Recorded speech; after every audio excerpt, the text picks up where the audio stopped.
What's up, guys? I got a brand new video for you today. It's the end of the year. It's the end of 2018. It's been a crazy year, lots of traveling, lots of work for me, and I really appreciate you guys for sticking around, and we're at 60,000 subscribers now, which is insane.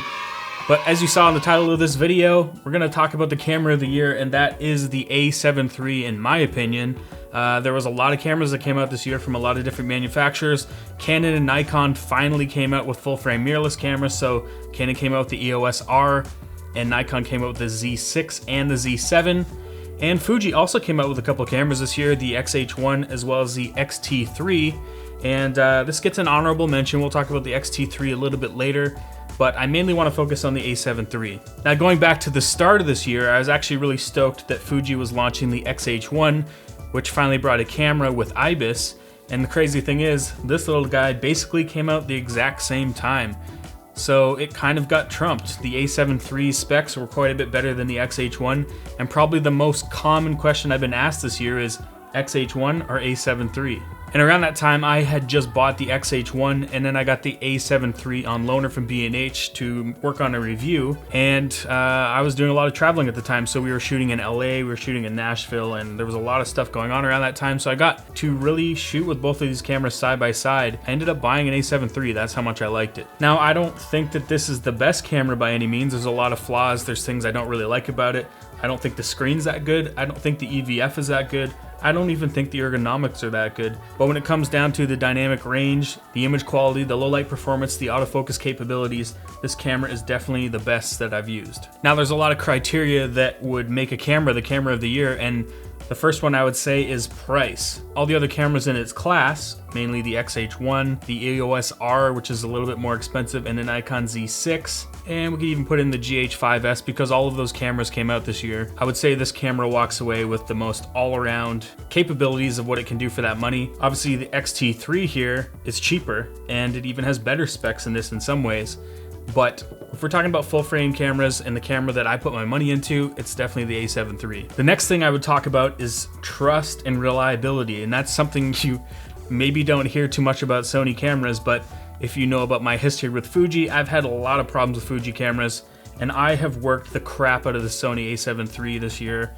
You know, I was shooting BTS on music videos. I've been doing a lot of that actually. I got kind of hooked up with a director who's been hiring me to shoot BTS on music video sets. And this camera literally runs 18 hours, 20 hours a day sometimes. I have a battery bank plugged into it to keep it going. And the thing never skips a beat. It's never frozen on me. It's never locked up on me.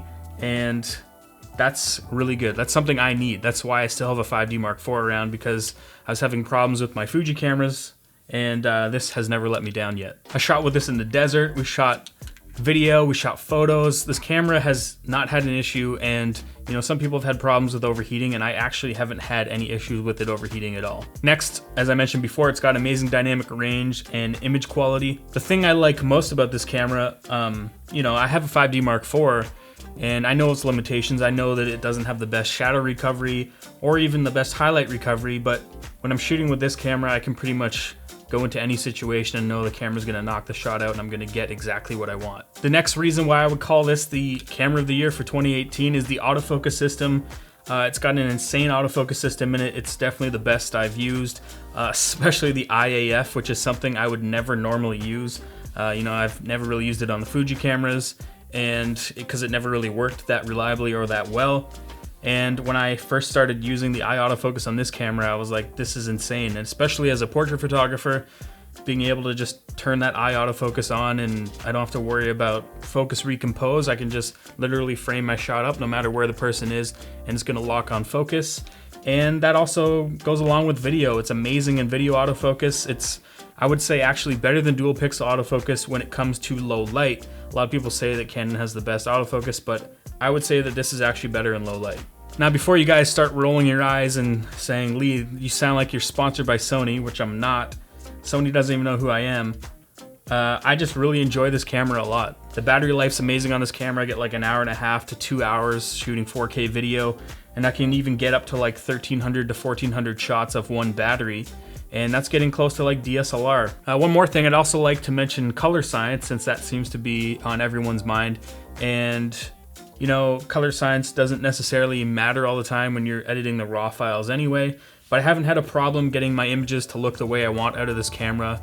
You know, I've been shooting with Fuji a lot and the film simulations, and that's kind of honed my look in the last couple of years. And I'm able to kind of tweak this camera to get it to look the same. Obviously not the JPEGs. The JPEGs aren't that good in this camera at all compared to like the Fuji X-T3, X-T2, X Pro 2, all the X series cameras. The JPEGs are way better. But when I'm using the raw files, I can make them look any way I want. This is literally the best all-around hybrid camera. It does photography really well. It does video really well. It may not have the highest bit rates in video, but what it does shoot is some really nice quality 4K video, and the images are as good as I could ever want. No client's gonna complain. Using this camera as a hybrid camera is definitely the best way to use this camera if you're gonna shoot photo and video. I would recommend this camera over a lot of the other cameras.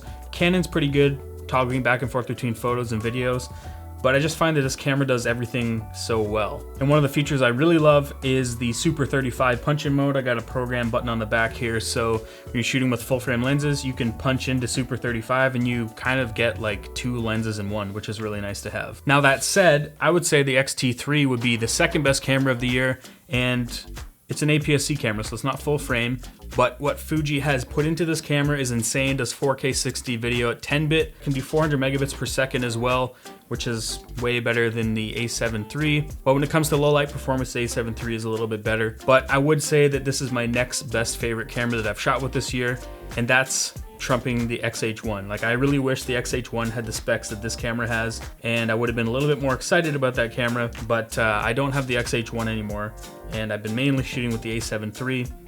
If you haven't watched my review on the X-T3, I just posted that like a week ago, a couple days ago, and you can check that out and see some image samples and what I think about this camera.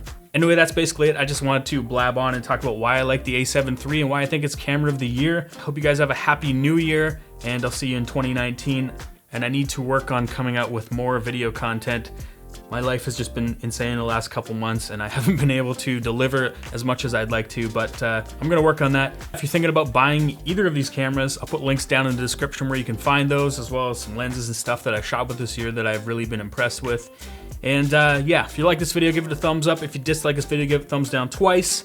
Don't forget to hit that notification bell, and if you aren't subscribed, subscribe. See you later.